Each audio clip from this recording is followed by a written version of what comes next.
எல்லாருக்கும் வணக்கம். Cheese kitchen click பண்ணதுக்கு ரொம்ப நன்றி. இன்றைக்கி வந்து பால் பவுடர், மசாலா பால் எப்படி செய்கிறது அப்படின்னு தான் பார்க்க போகிறோம். இந்த மசாலா பவுடர் வந்து நல்ல ஆரோக்கியமான முறை பால் குடிக்கிறதுல.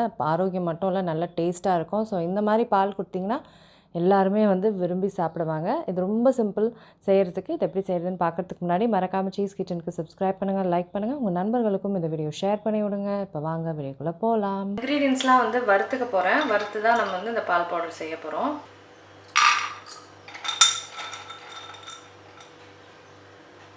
ஃபஸ்ட்டு பாதாம் சேர்த்துக்கிறேன். அதுக்கப்புறம் பிஸ்தா,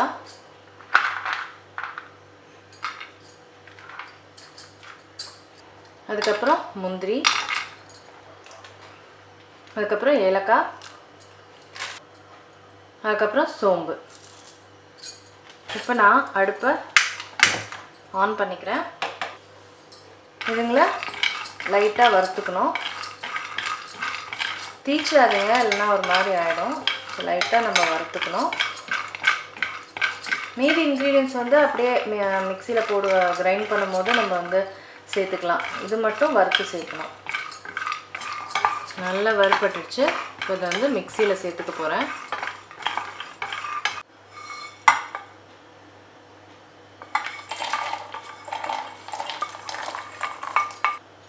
இதில் சர்க்கரை சேர்த்துக்கிறேன். உங்களுக்கு வேணா சுகர் சேர்த்துக்கலாம், இல்லைனா வேணாம். குங்குமப்பூ, இது வந்து நல்லா கலர் கொடுக்கும். அப்புறம் கடைசியாக இஞ்சி பொடி, உங்களுக்கு வேணா சேர்த்துக்கலாம். ரொம்ப ஃப்ரேக்ரன்ஸ் நல்லாயிருக்கும். இது ஜீரணத்துக்கும் நல்லது. இப்போது இதை வந்து பவுடர் மாதிரி அரைச்சிக்க போகிறேன். நல்லா பவுடர் மாதிரி அரைச்சிக்கிட்டேன். ரொம்ப பவுடர் மாதிரி அரைக்க முடியாது, ஏன்னா பாதாம்லாம் இருக்கிறதுனால திக்காயிடும். அதனால் இந்த அளவுக்கு அரைச்சா போதும். இதை வந்து நீங்கள் ஸ்டோர் பண்ணி வச்சுக்கிட்டு நீங்கள் பாலில் கலந்து கொடுக்கலாம்.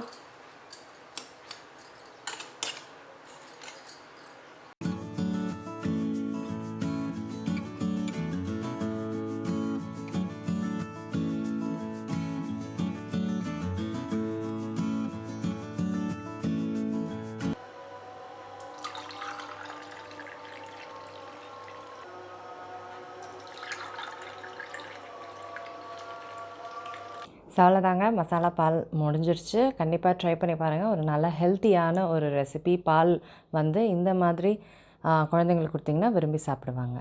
நான் உங்களை சீக்கிரமாக அடுத்த வீடியோவில் சந்திக்கிறேன். வணக்கம். இருங்க, எங்கே போகிறீங்க? இந்த 2 வீடியோஸும் கண்டிப்பாக உங்களுக்கு பிடிக்கும். கிளிக் பண்ணி பாருங்கள்.